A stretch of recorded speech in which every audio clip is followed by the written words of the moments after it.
Gravitation ഫിസിക്സിൽ ഗവേഷണ പ്രബന്ധം അവതരിപ്പിച്ച് അമേരിക്കയിലെ ജോർജ് മേസൺ യൂണിവേഴ്സിറ്റിയിൽ നിന്ന് സ്കോളർഷിപ്പ് നേടിയിരിക്കുകയാണ് കോഴിക്കോട് താമരശ്ശേരിയിലെ ഒരു 13 വയസ്സുകാരൻ. യെസ്, ആ 13 വയസ്സുകാരന്റെ അപൂർവമായ നേട്ടത്തിലേക്കാണ്. 2ാം ക്ലാസ് വരെ മാത്രമേ ഈ വിദ്യാർത്ഥി സ്കൂളിൽ പോയിട്ടുള്ളൂ. ഹേബൽ അൻവർ അല്ലെ, അവന്റെ പേര് ഹേബൽ അൻവർ എന്നാണ്. താമരശ്ശേരി വാവാട് സ്വദേശികളായ അൻവർ സഹീദ ദമ്പതികളുടെ മകനാണ്. സ്വയം രൂപകൽപ്പന ചെയ്ത കമ്പ്യൂട്ടറിന്റെ സഹായത്തോടെ ഇന്റർനെറ്റിൽ നിന്ന് പഠിച്ച ഹേബലിന് ജീവിതത്തിൽ കൂട്ടുകാരോ ഫിസിക്സിൽ ഗുരുക്കന്മാരോ ഇല്ല. ഒരു സമയത്ത് മാതാപിതാക്കൾ പഠന വൈകല്യവും ബുദ്ധിക്കുറവും സംശയിച്ച് സ്പെഷ്യൽ എഡ്യൂക്കേറ്ററെയും മനഃശാസ്ത്ര വിദഗ്ധരെയും കാണിച്ചിരുന്ന ഹേബൽ സ്വയം വെട്ടിയ വഴികളിലൂടെ നടന്ന് 10 ലക്ഷം രൂപ സ്കോളർഷിപ്പ് നേടി. ഭൗതികശാസ്ത്ര ലോകത്തിന്റെ നെറുകയിൽ നിൽക്കുമ്പോൾ വിശ്വസിക്കാനാകാതെ മിഴിച്ചു നിൽക്കുകയാണ് മാതാപിതാക്കൾ.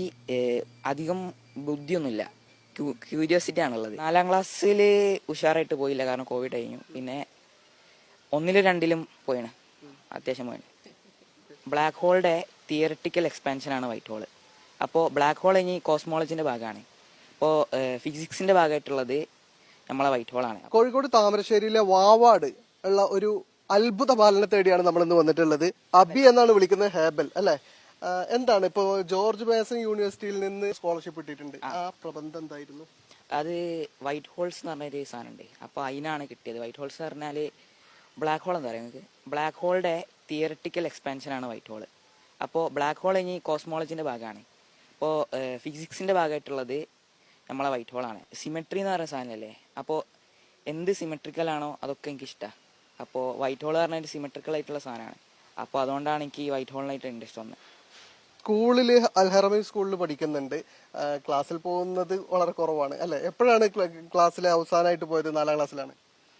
4ാം ക്ലാസ്സിൽ ഉഷാറായിട്ട് പോയില്ല, കാരണം കോവിഡ് കഴിഞ്ഞു. പിന്നെ 1ലും 2ലും പോയാണ്, അത്യാവശ്യം പോയാണ്. ബാക്കിയൊക്കെ വീട്ടിൽ തന്നെ. ബാക്കിയൊക്കെ എന്താണ് ഒരു പ്രത്യേകത, ഒരു അല്പം പ്രത്യേകത ഉള്ള ആളായിരുന്നല്ലോ? പേടിയായിരുന്നു. അപ്പോൾ ഇവന് ഭയങ്കര ഉസ്വാസം എന്നൊക്കെ പറയില്ലേ, അങ്ങനെയുള്ളൊരു കൂട്ടത്തിലാണ്. അപ്പോൾ അവൻ മോനെ ആദ്യം പഠിച്ചത് +ന്റെ ഓമശ്ശേരിയാ. അപ്പോൾ അവിടുത്തെ ക്ലിനിക്കൽ സൈക്കോളജിസ്റ്റിനെ മുഹമ്മദ് അലി സാറ് ഞാൻ കണ്ടിട്ടുണ്ടായിരുന്നു. ഒരുപാട് വട്ടം ഞാൻ കൗൺസിലിംഗ് ചെയ്തിട്ടുണ്ട്. അപ്പം എന്താണ് എന്നുള്ളത് നമുക്കൊരു ഐഡിയ ഇല്ലായിരുന്നു, ഇവൻ എന്താണ് ഇങ്ങനെയെന്നുള്ളത്. പക്ഷേ ഞാൻ വിചാരിച്ചത് ഇവന് ഭയങ്കര ബാക്കോട്ടാണ്. കാരണം ഞാൻ എല്ലാ വർഷവും സാറെ കയ്യും കാലും പിടിച്ചിട്ട് സാർ ഒന്ന് പാസ് ഔട്ട് ആക്കണം, എൻ്റെ മോന് അറ്റൻഡൻസ് ഇല്ല, അങ്ങനെ പറയാനാണ് ഞാൻ ഇതുവരെ സ്കൂളിൽ പോയത്. കഴിഞ്ഞ പ്രാവശ്യം മാത്രമാണ് ഞാൻ തലയുയർത്തി ഞാൻ സ്കൂളിൽ പോയത്.